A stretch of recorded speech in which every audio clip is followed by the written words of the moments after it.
One morning, sipping my coffee, I watched my cat Chester chase a sunbeam, feeling so ready to finally show everyone my big project, my year's work. But then, my manager Paul called me into his office, a strange look on his face, and suddenly my normal day twisted into something truly awful, leading to a crazy, unexpected phone call that changed everything.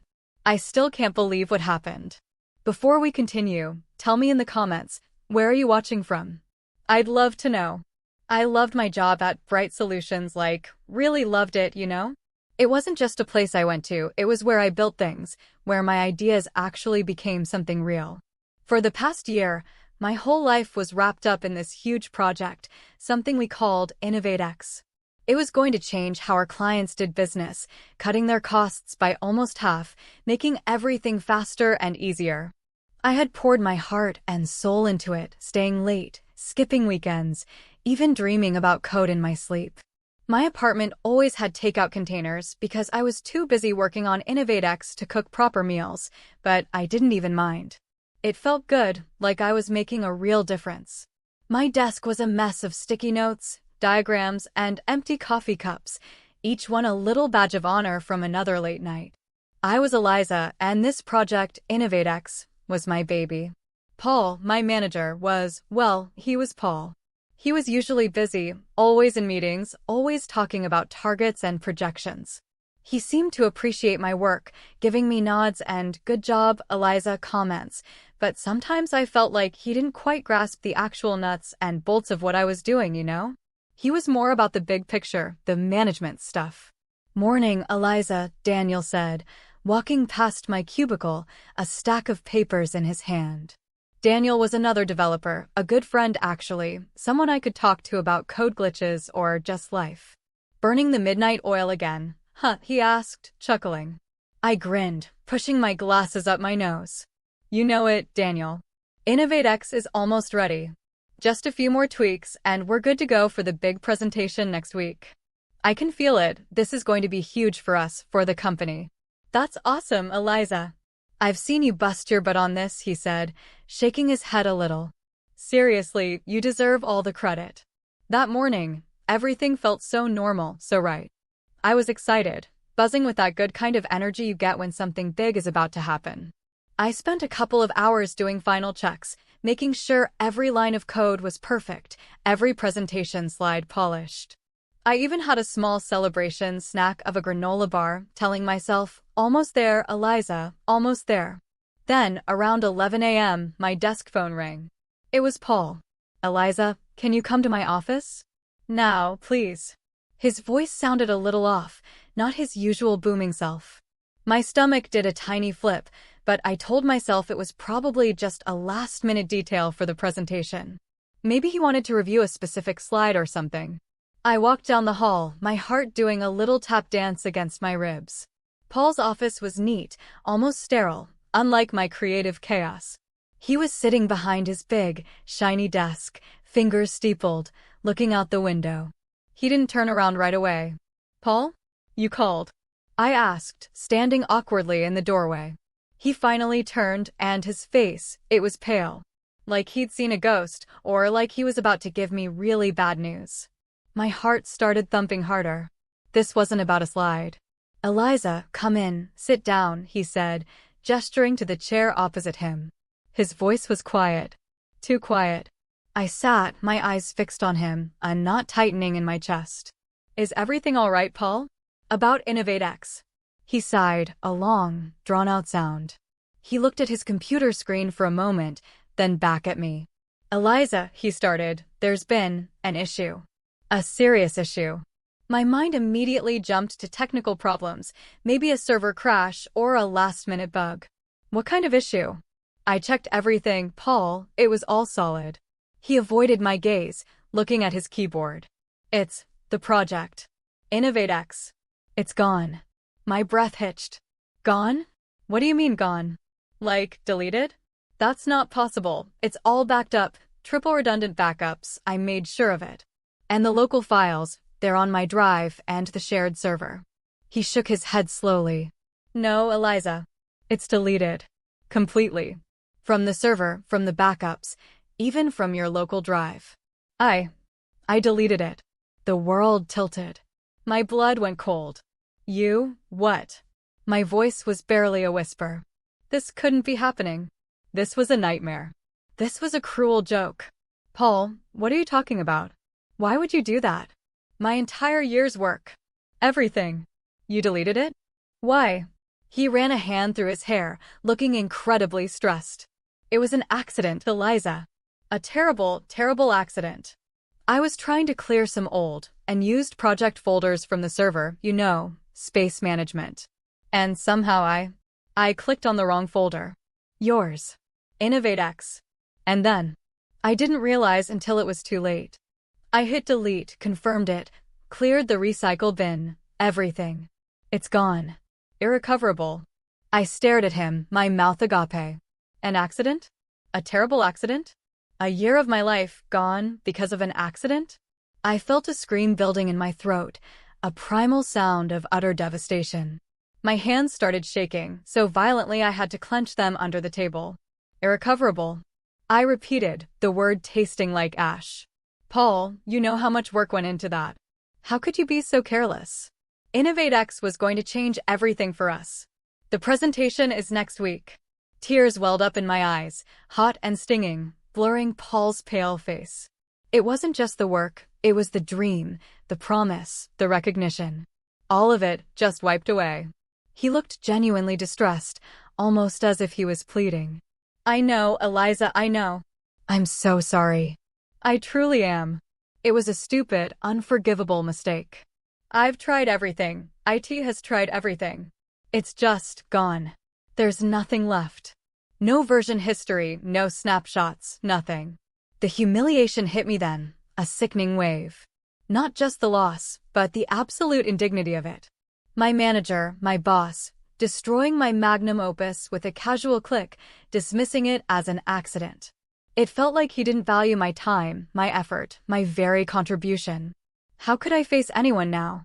How could I explain that the project I had talked about nonstop, the one everyone was so excited for, just vanished? What do we tell the clients?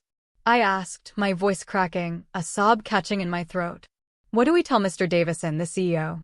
How do we explain that his top priority project, the one he personally pushed for, is gone because of a mistake?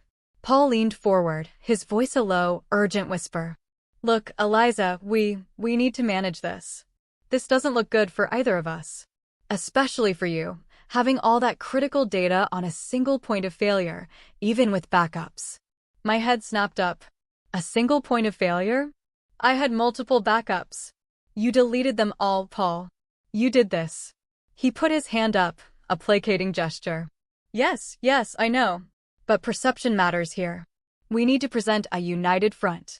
We'll say there was a catastrophic system failure, an unforeseen data corruption, something vague. And we'll say we're working to rebuild it from scratch, from whatever notes we can salvage. It will take time, of course. Months, probably. My stomach churned. He was trying to shift the blame, to make it sound like a technical glitch, even hinting it was my fault for not somehow having secret, indestructible copies hidden away. The injustice of it burned, a fire in my gut.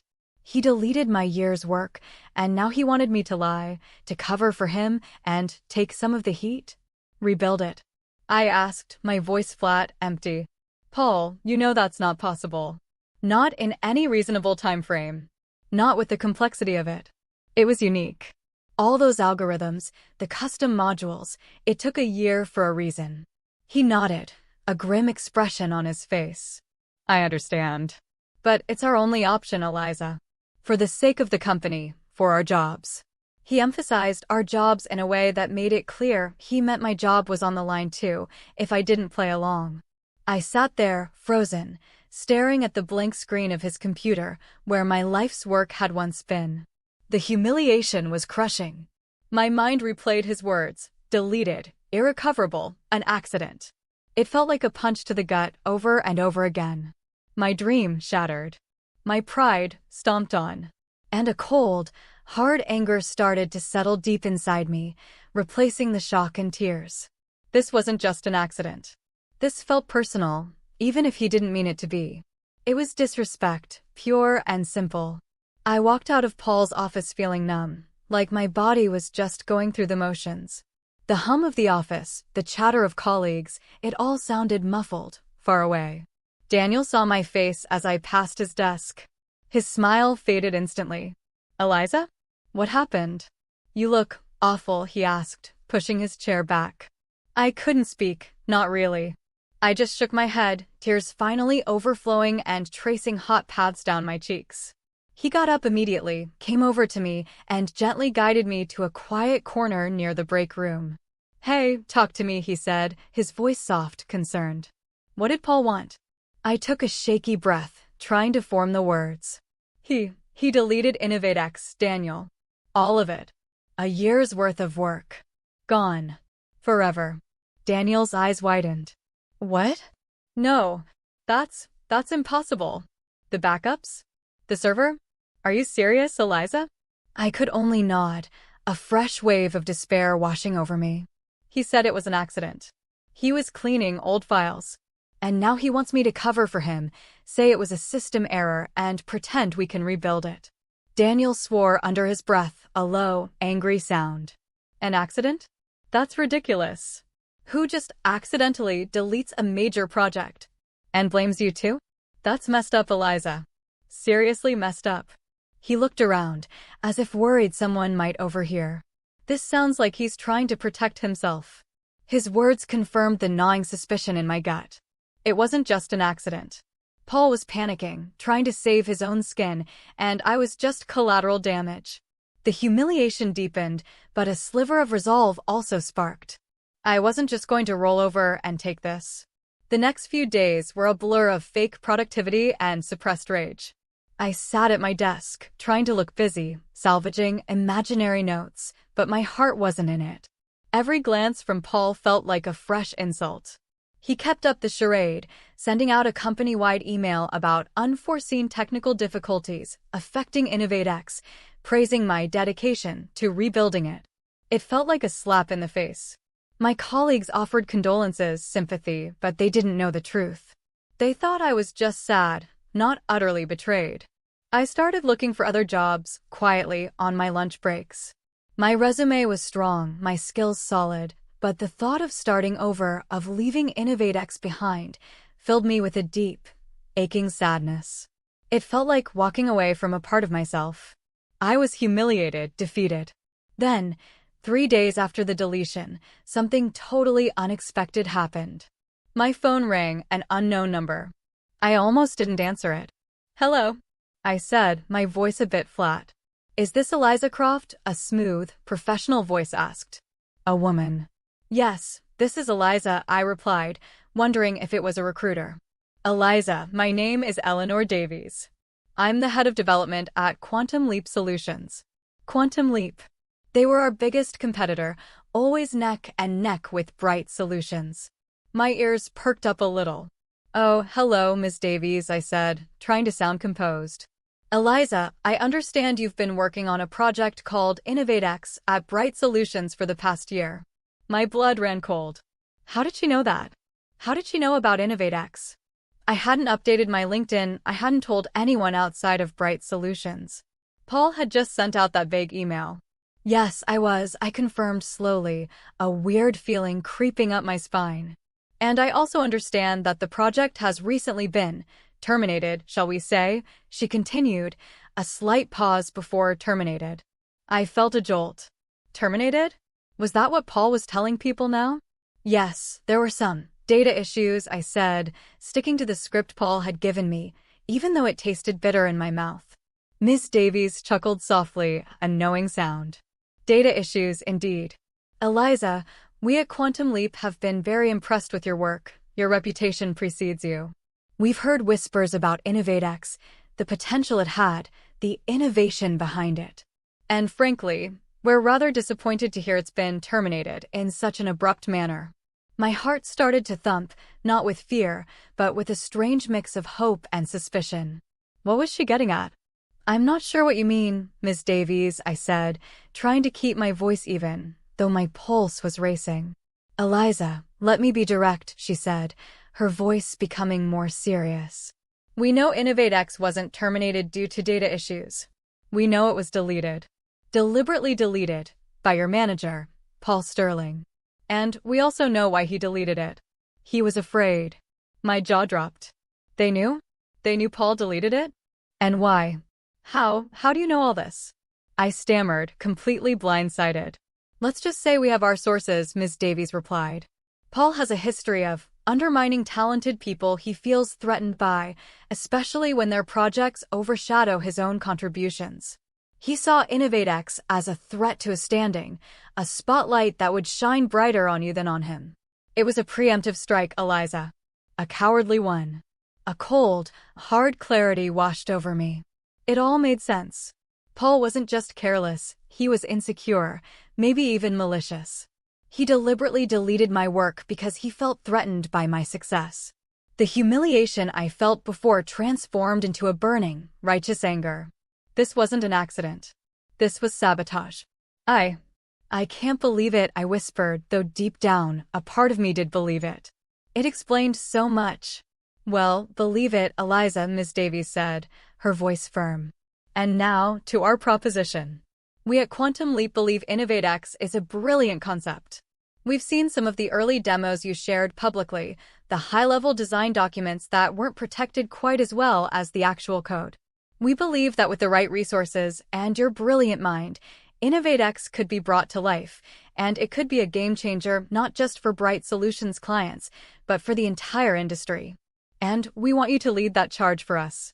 I was speechless. Let it? For them? We're offering you a position as head of innovation, Eliza, Ms. Davies continued, dropping the bombshell. And we're prepared to fund the full development of InnovateX under your leadership, with a dedicated team, top-tier resources, and a substantial budget.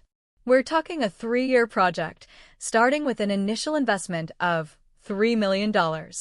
For the project and for your new compensation package. My breath caught in my throat.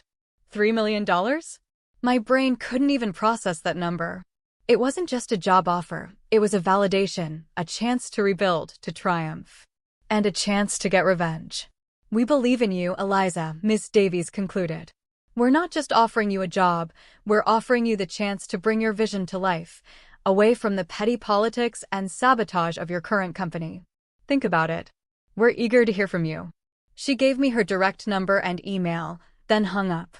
I sat there, the phone still warm in my hand, staring blankly at my computer screen. My manager deleted my year's work, then the competitors called with a life-changing $3 million offer. I felt a slow, triumphant smile spread across my face. This was it. This was my chance. That smile, a quiet, knowing curve of my lips, felt incredibly powerful. It wasn't a mean smile, not yet, but one of pure, unadulterated resolve. The humiliation, the despair, the betrayal, it all funneled into a single, burning purpose. Ms. Davies' words echoed in my head. He was afraid, a cowardly strike. It made everything so clear. Paul hadn't just accidentally deleted my project, he had tried to erase my success, my future. But now he had inadvertently opened a door to something far bigger, something he could never have imagined. I went home that evening and spent hours poring over the offer. Head of innovation, a dedicated team, $3 million. It wasn't just about the money, though that was certainly life-changing. It was about proving them all wrong, especially Paul. It was about bringing InnovateX to life, not for Bright Solutions anymore, but for a company that truly valued vision and talent. I called Ms. Davies back the next morning. Ms. Davies, I'm in, I said, my voice steady, confident. I accept your offer. And I'm ready to make InnovateX a reality. Excellent, Eliza. We're thrilled to have you, she replied, her voice brimming with genuine enthusiasm. We'll have the contract ready for you to sign by end of day. You can start whenever you're ready, but we'd prefer you begin as soon as possible. We're eager to get this project moving. I took a deep breath. I'll give Bright Solutions my 2 weeks' notice today, I said, my heart thumping with a mix of fear and exhilaration. I'll make sure to tie up any loose ends, but I won't be rebuilding anything here. And that's exactly what I did. I walked into Paul's office, not with tears or anger, but with a calm, almost serene expression. Paul, I began, holding the resignation letter. I'm resigning. My last day will be 2 weeks from now. He looked up from his computer, startled. Resigning? Eliza, what are you talking about? We need you here. InnovateX, remember? We're rebuilding. I almost laughed. There's nothing to rebuild, Paul. You made sure of that. And frankly, I've found a better opportunity. One where my work is appreciated, not deleted. His face paled again, just like it did the day he told me about the accident. Eliza, don't be rash. This is your project. You can't just leave. He was trying to sound authoritative, but there was a tremor in his voice. It's not my project anymore, Paul, I said, handing him the letter. It's yours to deal with. Or, more accurately, its absence is yours to deal with. I turned and walked out, not looking back. The satisfaction was immense. For 2 days, I tied up my basic tasks, cleared out my personal belongings, and avoided Paul as much as possible. Daniel wished me well, a knowing look in his eyes. He didn't ask questions, he just said, "Go get him, Eliza." I knew he understood, at least partly. On the morning of my 3rd day after giving notice, my new contract from Quantum Leap Solutions officially signed. Everything confirmed. My phone rang again. It was Paul. "Eliza, we need to talk," he said, his voice urgent, bordering on desperate. "I don't think we do, Paul," I replied, my voice cool, detached. "I'm moving on. My decision is final." No, you don't understand," he insisted. Mr. Davison, the CEO, he found out. He found out about InnovateX, about everything. A shiver of anticipation ran down my spine. The truth was out. Finally. "And what exactly did he find out, Paul?" I asked, feigning innocence. "He knows I deleted it. He knows it wasn't a system error. He knows about my management of certain projects in the past. Someone told him, Eliza. Someone exposed everything," he rambled, his voice thick with panic. "He's furious. He's threatening my job. My career." I allowed myself a small, inward smile. Ms. Davies had mentioned their sources. I suspected Quantum Leap had provided Mr. Davison with a little insight once they knew I was on board. Smart. Very smart. That sounds like a Paul problem, not an Eliza problem, wouldn't you say? I remarked, keeping my tone even. "Please, Eliza, you have to stay," he pleaded, his voice cracking. "I'll give you a promotion, a huge raise, anything you want. We need InnovateX. You're the only one who can rebuild it. We'll throw endless resources at it. Just stay, please. Mr. Davison is demanding results. He wants InnovateX, and he wants it from you." This was it. My former boss begged me to stay. He was desperate. And I, the humiliated developer, already controlled the deal. "Paul," I said, allowing a hint of steel into my voice. "It's too late. I've already accepted a new position. And as for InnovateX, well, it's being rebuilt. Just not at Bright Solutions." There was a stunned silence on his end. Then a gasp. "What? What do you mean? Where? Who has it?" "Quantum Leap Solutions, Paul," I stated clearly, letting the words hang in the air. "They're investing $3 million to bring my vision to life. And I'm leading the project. The very project you deleted." He let out a strangled cry, a sound of utter defeat. "No, this can't be happening. You can't do this, Eliza. That's Bright Solutions' intellectual property. That's our project." I corrected him calmly. "It was your project. You deleted it. You threw it away. And now I'm taking my talent, my ideas, and my project to a company that actually respects them. There are no proprietary rights if the property was deemed non-existent and unilaterally destroyed by your own management, Paul. That's a fun legal loophole, isn't it?" He was silent for a long moment, completely defeated. I could almost hear the pieces of his career crashing down around him. So, I continued, "If you want to see InnovateX succeed, if you want your clients to benefit from it, if you want Bright Solutions to have any access to the innovation I'm creating, you'll need to deal with me. Or rather, with Quantum Leap Solutions. And trust me, Paul, the terms won't be in your favor. I control the deal now." And with that, I hung up. The feeling was incredible. It wasn't just revenge, it was vindication. It was empowerment. I had been humiliated, betrayed, but I hadn't let it break me. I had found a way to rise, to take back what was mine, and to build something even better. InnovateX would thrive, and I would thrive with it. My future was bright, controlled by my own hands, not some insecure manager's panicked clicks. I smiled. This wasn't just a new job, it was a new beginning. So, if you've ever felt like your hard work was disregarded or sabotaged, remember, sometimes the greatest setbacks open doors to your biggest triumphs. Don't give up on your vision, because you never know when the right opportunity will come knocking, ready to put the power back in your hands.